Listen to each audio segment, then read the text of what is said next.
All right, Hunter here from the Daydream Games Board Game Society, and I'm here with Lord James Hutton of the Lord museum. James Hutton from the Museum of Dungeons and Dragons. Absolutely. So tell us what you're doing, James. Well, we are actually opening a physical location in Orlando, Florida, and of course, right now we're at Gen Con, so you can hear the roar of the crowd. But this will be what the location will look like on the outside.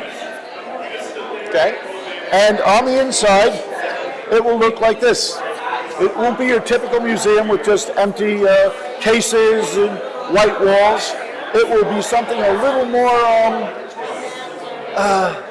resemble a dungeon, basically. Absolutely. All right. We'll have a pub, which will be serving like non-alcoholic drinks with bubbling potions and such, running different events there. We're also looking at doing escape rooms based on some of the most iconic adventures of D&D. And we're also looking at doing game rooms where we're going to teach all of the different editions of D&D, even some of the editions that have sort of branched off, like Pathfinder did branch off, but yeah, things of that nature. But the actual museum will actually snake its way through a dungeon. One side will have the timeline of Dungeons and Dragons, which will tell you how it affected the world, who worked on it, where it was produced, artists, and so on. On the other side of the wall, we'll have artifacts from D&D. Sort of like here we have the smaller books, which were done for the 25th anniversary of Dungeons and Dragons. Before Wizards of the Coast basically took over D&D or TSR. But at the end of the actual maze, we will have a Dragon's Lair. Now, in the Dragon's Lair, you will have a auto-animatronic black dragon. It'll be life-size, and you will roll a d20 to see how it reacts to you.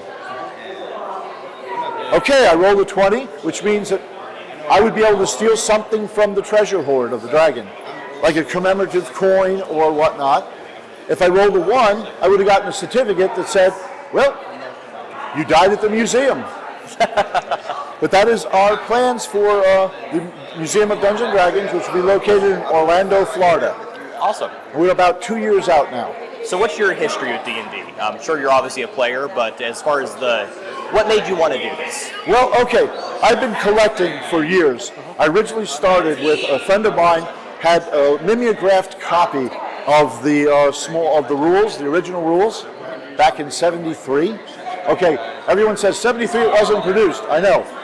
It didn't come into actual printing until '74, but he had a mimeographed copy. And from there, I've played every edition as it's come out. Awesome. I have been a major collector. Our collection is valued at somewhere around $3 million. We did a little inventory during COVID.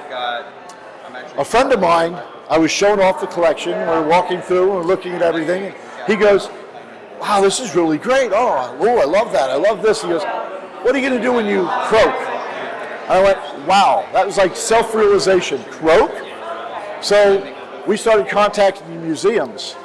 And we contacted several didn't want anything to do with it. Smithsonian said they would take the collection, but only the books.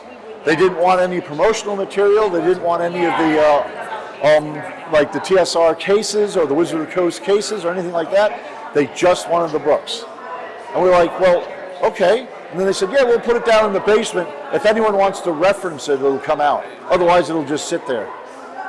So my wife said, well, why don't we do it? Awesome. So we now are a nonprofit organization. We're a member of the Museum Alliance of America and IAPA, which is basically it's themed entertainment, IAPA is.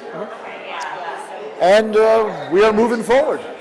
Excellent. And now what's the best way people can help support the museum moving forward? Well, right now we're doing outreach programs to get more and more people. Sign up for our mailing to let us know, because the more people we can get on our to sign up on our email list, that gets us a better grant because we get a lot more people, shows the interest. Also, Patreon is another good way. That helps us continue to come out and actually do what we're doing and do prize support. And just spread the word too, please. Absolutely. I'll make sure we have links to both of those in the description so people can sign up and support you guys. And look forward to visiting the museum in person someday. We'd love it. Oh, one other factor. Absolutely. For if people cannot come to the museum, when we have the physical location over, we're looking at doing a three-dimensional tour like with an Oculus, where you can actually walk through and see it. Because we've had someone from Israel said he'll never be able to come. But I was like, that's a good idea. So just wanted to put that out there. Absolutely. We'll be. I'm looking forward to seeing you make progress, and good luck. Thank you very much. All right. Thank you, James. You're most welcome. Thanks so much for watching. If you are at all interested in supporting Museum of D&D, I strongly urge you to sign up for their email list or their Patreon. Links will be in the description.